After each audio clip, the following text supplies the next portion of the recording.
십자가의 일곱 말씀을 가지고 우리들의 삶의 일곱 가지의 모습들을 성찰하고 있습니다.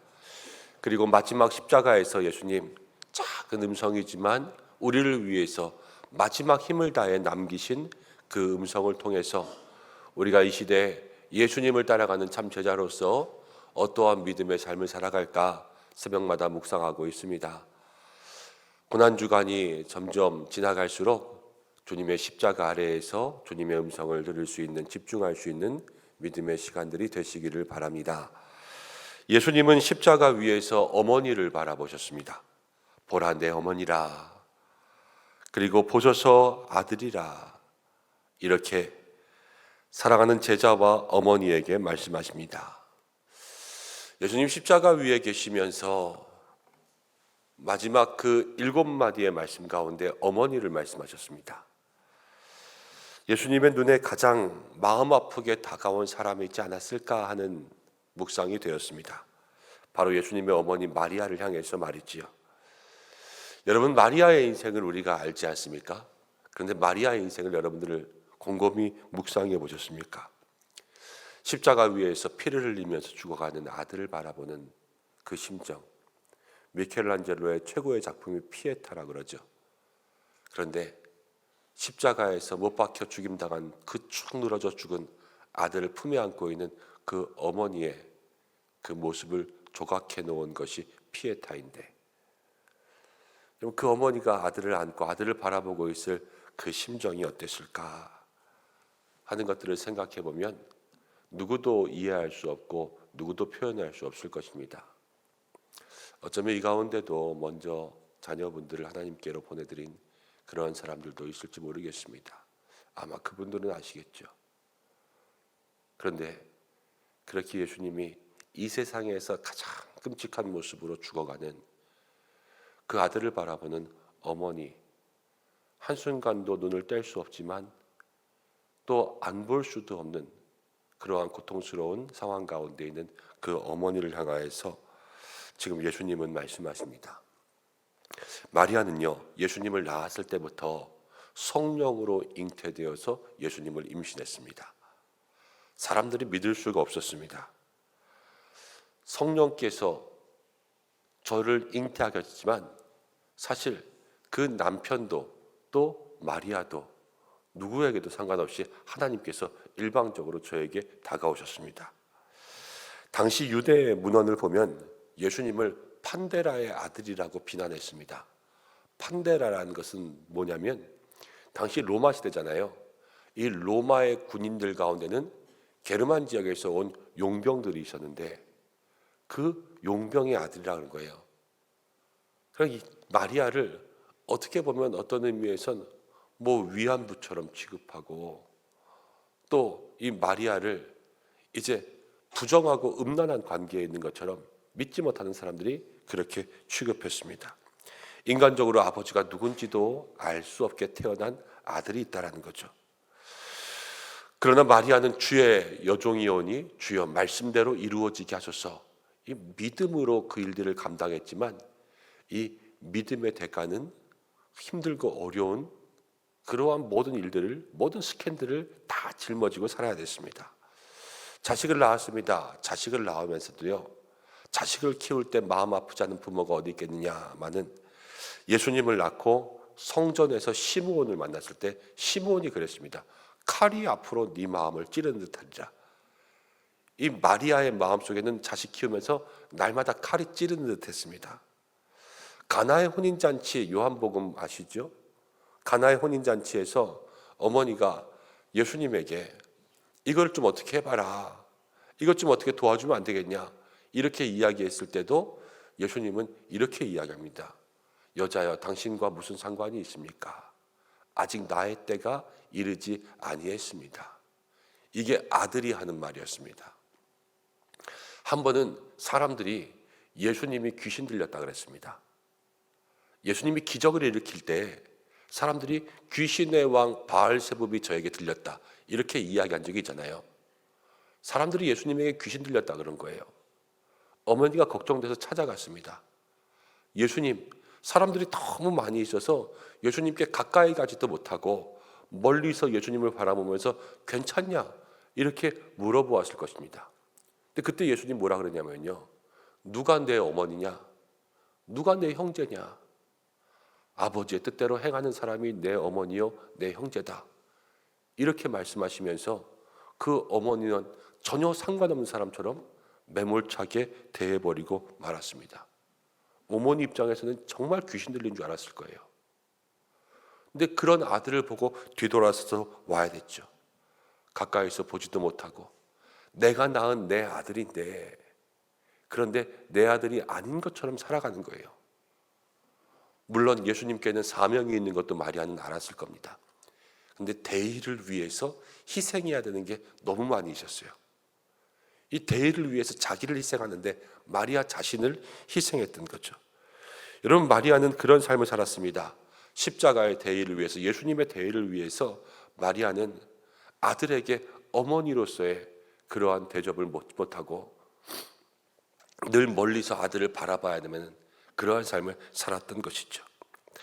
마리아라는 어머니는 세상 가운데 가장 힘들고 가장 어려운 어머니의 마음으로 살아야 되는데, 이제 그 아들이 키우면서도 힘들었고 또 멀리서 바라보면서도 힘들었는데 마지막 죽는 모습까지도 가장 힘들었던 모습으로 다가온 것입니다. 그런데 그런 어머니에게 이제 십자가 위에 있는 예수님은 말씀합니다. 그리고 어머니 옆에는 마침 사랑하는 제자 요한이 있었는데 그 요한에게도 이야기합니다. 마리아에게는 먼저 이야기하죠. 어머니, 이제 옆에 있는 제자가 당신의 아들이 될 것입니다. 그리고 요한에게는 요한이여, 나의 어머니를 부탁합니다. 이렇게 예수님은 마지막, 어떻게 보면 예수님 성육신 하시면서 하늘 보좌를 버리고 이 땅 가운데 오실 때 얼마나 낮고 낮은 곳으로 오시면서 그 고통스러운 삶을 사셨습니까? 그런데 이 성육신의 고통을 그대로 가지신 분도 어쩌면 어머니였어요. 그 고통을 같이 겪고 있는 거죠. 그 고통스러운 어머니에게 이제 나는 가지만 어머니, 나는 당신을 잊지 않고 당신의 삶을 더 제자가 보살필 수 있도록 그렇게 하겠습니다. 이렇게 이야기하는 거죠. 사실 마태복음에는 이름이 나오지 않던 이 제자 요한은요, 그날로부터 어머니를 자기 집에 모시기 시작했습니다. 저는 예수님이 공생애를 시작하면서 너무나도 변해버린 모습에 어머니를 가슴 아프게 했지만 십자가의 마지막 말씀을 보면서 예수님의 속마음을 어머니에게 보여줬다라고 묵상이 되었습니다. 어머니, 나는 대의를 위해서, 십자가의 사명을 위해서, 하나님 나라를 전파하기 위해서 때로는 어머니도 모른 척하고 때로는 어머니를 매몰차게 대하기도 하고 때로는 내가 어머니와 전혀 상관없는 사람처럼 이렇게 이야기하기도 했지만 어머니, 나는 한순간도 어머니를 잊지 않았습니다. 마지막까지도 어머니를 부탁하고 마지막까지도 어머니를 생각하는 그 예수님의 모습을 통하여서 예수님이 어머니를 향하여서 가졌던 마지막 속마음이 무엇이었는가, 이것을 어머니에게 보여주었다 묵상이 되었습니다. 나는 당신을 잊지 않았습니다. 마지막 어머니를 향하여서 어머니 고맙습니다 한 그러한 고백을 드리면서 어머니의 남은 인생을 책임질 수 있는 그러한 배려와 그러한 사랑을 행하는 것이죠. 어쩌면 십자가 위에 이 세 번째의 가상칠언의 말씀은 어머니를 향한 예수님의 속마음을 보여주는 것이 아닌가 하는 생각이 드는 거죠. 십자가의 일곱 말씀, 우리들의 일곱 성찰, 오늘 우리가 무엇을 성찰할까? 우리의 삶에는 어떤 변화가 있어야 될까? 함께 묵상하고 있습니다. 어머니를 맡기는 예수님을 바라보면서 여러분, 십자가 앞에서 우리도 우리의 속마음이 드러나야 될 줄로 믿습니다. 믿음 안에서 예수님을 향한 속마음이 먼저 보여야 될 줄로 믿습니다. 하나님을 사랑하는 깊은 우리의 속 깊은 마음들이 하나님 아버지 앞에 보여야 될 줄로 믿습니다. 그동안 우리가 하나님을 마음 아프게 했다면, 예수님을 마음 아프게 했다면, 이제는 우리가 겉으로만, 우리의 입술로만 그냥 하나님 사랑합니다 말하는 것이 아니라 우리의 속 깊은 마음에서 평소 가지고 있었던 그 하나님을 향한 모든 사랑의 마음들이 이 시간 드러나야 될 줄로 믿습니다. 예수님이 마리아를 위하여서 그렇게 이야기한 것처럼 우리도 똑같은 마음으로 이야기한 거죠. 하나님, 우리가 하나님을 위해서 더 사랑하며 살아야 되는데, 예수님의 십자가 앞에서 예수님을 위해서 더 사랑하며 살아야 되는데 주여 어찌합니까? 내 마음만이라도 받아주시옵소서. 이러한 믿음의 고백이 오늘 이 시간 있어야 될 줄로 믿습니다. 또 여러분, 가정을 바라보십시오. 우리는 때로 남편에게, 때로 아내에게, 때로는 자녀들에게, 부모에게 우리의 속마음은 그렇지 않은데 우리는 잘못된 행동을 할 때가 얼마나 많이 있는지 모릅니다. 진짜 미워서 그런 건 아니에요. 그런데 얄미워서, 그냥 얄미워서 한마디 두마디 이렇게 하다 보면 때로는 그게 빈정상하고 마음 상하고, 그래서 토라지고, 그래서 마음속에 늘 이 속에서 무엇인가 치밀어 오르는 그러한 삶을 살 때가 참 많이 있습니다. 여러분, 이 고난주간 어머니를 향해서 그 자기의 모든 속마음을 고백했던 그 예수님의 음성을 바라보면서 우리도 주님의 십자가와 더 가까워져야 되겠지만, 그 십자가를 통하여서 여러분, 우리의 가정에도 우리의 일터에도 날마다 서로를 향한 마음의 고백들이 있어야 되지 않겠습니까? 여러분, 가족을 향하여서, 또 가정 가운데 배우자들을 향하여서 더 아름다운 속마음을 고백할 수 있는 이 고난주간의 시간들 되시기를 바랍니다. 십자가의 사랑은요, 남도 가족이 되게 하는 거예요. 요한을 바라보면 이 요한은 예수님의 제자였습니다. 이 제자는 예수님의 어머니와 아무 상관이 없었어요. 부부는 무촌이고 부모 자녀는 일촌이고 형제는 이촌이지만, 여기는 아무런 관계도 없는 사람이지만 예수님의 말 한마디, 그 십자가의 고백 앞에서 여러분 바로 어머니가 생겼습니다. 이게 우리가 다 주님 안에서 형제요 자매요 가족 되는 거 아닙니까? 옆에 있는 사람이 나의 가족이요, 내 앞뒤에 있는 사람이 주 안에서 살아가는 형제 자매가 되는 것, 이것이 바로 우리가 가져야 될 마음인 것이죠. 그리고 요한은 왜 이 예수님의 어머니를 모셨습니까? 예수님은 왜 부탁했습니까? 사실 이때에 예수님이 돌아가시면 요셉, 예수님의 아버지 요셉은요, 기록에 의하면 주 17년, 18년경에 죽었습니다. 공생애를 시작하실 때가 30세, 30년 가까이니까요. 그 전에 요셉은 이미 죽은 거예요. 남편이 없습니다. 이제는 아들마저 십자가를 지었습니다. 예수님의 어머니에게는 남겨진 사람이 없는 거예요. 돌봐줄 리가 없죠. 생계를 책임져 줄 리가 없죠. 그래서 그 마지막의 인생 요한에게 부탁하며 너의 어머니다 하는 것, 이것은 어려우니 가난하니 이제는 돌봐줄 수 없는 그런 사람을 돌봐주겠다는 그런 예수님의 십자가의 사랑의 실현이기도 하고, 요한도 거기에 대한 순종인 거죠. 여러분, 우리가 이 고난주간 더 어려운 사람들을 돌봐야 될 줄로 믿습니다. 우리가 고난주간 지나면서 우리가 먹고 마시는 것, 그러나 한 끼 금식하면서 주님 앞에 절제하고 기도하는 시간 가지면서 그것 가지고 어려운 이들 돕는 구제원금으로 사용하자 함께 말씀드렸지 않습니까? 어떻게 보면 십자가의 마음인 거죠. 돌봐줄 일 없는 그런 분을 돌봐드리고, 소외된 사람들, 어려운 사람들 함께 돌볼 수 있는 그러한 마음이 우리 가운데 있는 것이 십자가의 사랑으로 살아가는 믿음의 모습인 줄로 믿습니다. 이것이 우리의 마음속에 있어야 되는 거예요. 그리고 예수님께서는 그 속마음을 보이시고 요한을 통하여서 돌보게 하시고, 이제 십자가의 사랑으로 요한에게 또 다른 어머니를, 그 어머니에게 또 다른 아들을, 새로운 가족을 묶어주시지 않습니까? 십자가 앞에서 가장 힘들고 가장 어려운 장면을 보고 있었지만 여기에서 또 하나의 가족이 탄생하고 있어요. 근데 여러분, 그 가족이 탄생하는 것이 무엇입니까? 남자와 여자가 만나요. 사랑의 결실이 가족이잖아요. 모든 가족은요, 사랑으로 탄생합니다. 십자가 앞에 가장 끔찍한 일이지만 십자가 앞에 또 하나의 어머니와 아들이 묶여지는 것은 그 십자가의 사랑이 그들의 마음속에 다시 한번 새로운 공동체를 묶어주고 있는 거죠. 여러분, 우리가 십자가의 사랑을 통하여서 우리의 마음속에도 새로운 사랑의 공동체들이 시작되어야 될 줄로 믿습니다. 이제 예수님의 어머니가 어떻게 됐나?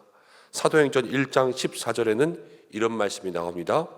여자들과 예수의 어머니 마리아와 예수의 아들과 더불어 마음을 같이하여 오로지 기도에 힘쓰더라. 마리아는 십자가 위에서 예수님의 말씀을 듣고 부활과 승천을 경험한 후에 오로지 기도로 초대교회를 섬기는 기도의 어머니가 되고 하나님의 나라를 기다리는 성도로서의 삶을 살 수 있게 되었습니다. 십자가 위에서 7 말씀을 듣지 못하고 자기들끼리 이야기한 사람들은 아무런 변화가 없었습니다. 그렇지만 십자가에 달리신 예수님, 그분만 바라보고 그분이 남기시는 마지막 음성을 듣는 그 사람들은 다 변화되었어요. 그래서 예수님이 부활 승천하신 이후에도 그들은 하나님만을 바라보고 하나님 나라를 기다리는 그러한 믿음의 삶을 살았습니다. 여러분, 우리도 이 2024년의 고난주간에 세상을 향하여서 눈과 귀를 잠시 닫아두고 우리의 말과 우리의 입술을 잠시 절제하고 주님만 바라보며 이 한 주간을 기도와 묵상으로 보낼 때에 우리에게도 이 마리아와 모든 제자들과 같은 믿음의 변화가 있을 줄로 믿습니다. 예수님의 부활, 그 승천 이후에도 끝까지 하나님의 나라를 기다리면서 이를 순교하기까지 그 복음 붙잡고 살아갔던 것처럼 우리들의 마음에도 믿음의 결단이 있고 주님의 나라를 소망하는 소망이 있고 날마다 하나님 기뻐하시는 귀한 믿음의 역사가 우리 가운데 시작될 줄로 믿습니다.